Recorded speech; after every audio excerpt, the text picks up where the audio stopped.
Welcome back to Particle Pharma. Till now, I have talked about cell and its organelles. So before initiating about the topic, I will recommend you to note down the points which I am explaining so you can learn in better manner and you need not to revise it again and again. A cell will grow to form a tissue and this tissue will form an complete organ system. This organ system, it will work in accordance to form a whole organism. This whole process we can observe in multicellular organism. So a single cell is dividing and forming a multicellular organism.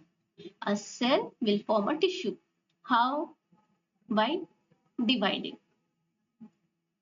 So this whole phenomena is known as cell division, which is an important phenomena to life's continuity, or it is a key to life's continuity for an organism to progress. Or in the life of an organism, it is a most important phenomena. Let me start or begin about the cell division.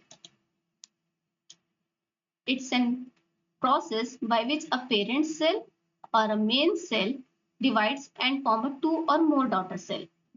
How we will come to know that a cell is dividing and leading to a formation of two cells or more than two cells depending upon the type of cell. So somatic cell will follow mitosis, whereas germ cell will follow meiosis. Mitosis will lead to a formation of two daughter cells and meiosis will lead to a formation of four daughter cells, which is required for growth and development.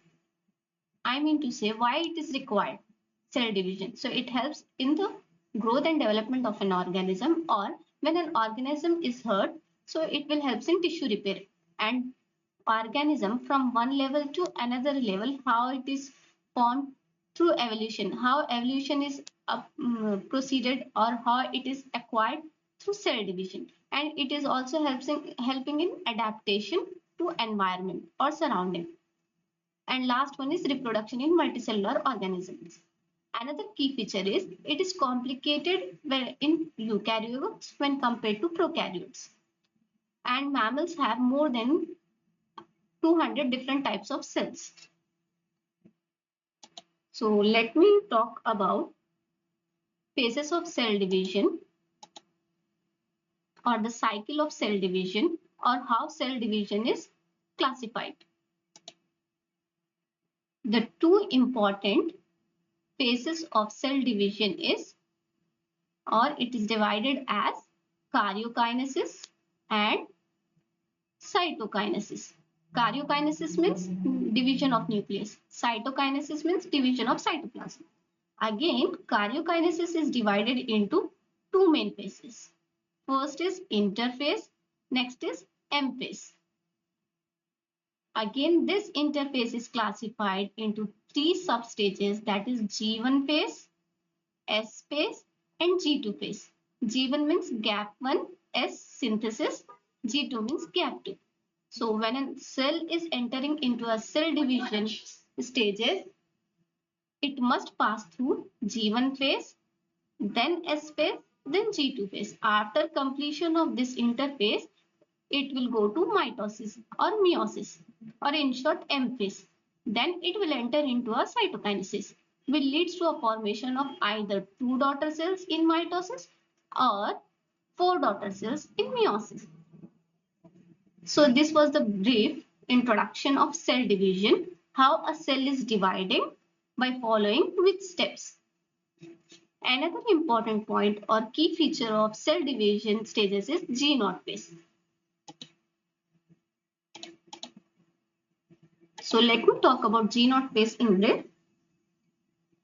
As we all know that in normal day-to-day life, what we will do is, if we are tired, we will take a rest for some time, then again we will start working. Like that only, when a cell is tired or cell doesn't have proper nutrition, or the cell itself is not good for cell division, so what will happen is it will enter into an resting phase or G0 phase. After the cell is good for the cell division or after the availability of the nutrients, if the cell is not good for cell division, or if nutrients are not proper, or cell is showing abnormal cell growth, then cell will stop for cell division. After all these points are resolved, then only cell will enter into a cell division. Then what will happen is G1, G0 or G0, it is a branch of a G1 phase. It is not part of a cell cycle. I repeat, it is not part of a cell cycle. It is a branch of G1 phase. And these red points are checkpoints that I will discuss in my later sessions, that what all these checkpoints are, which are there in between G1 and S, and another one is in G2, and last one is in metaphase, or it is present in M phase. So by this I have completed a brief discussion about the cell division, and what all are the phases of cell division, how it is completing, and how much time it will take a single cell to divide, and what cells will complete a cell division, and what cells won't be going into a cell division, another cycle of cell division.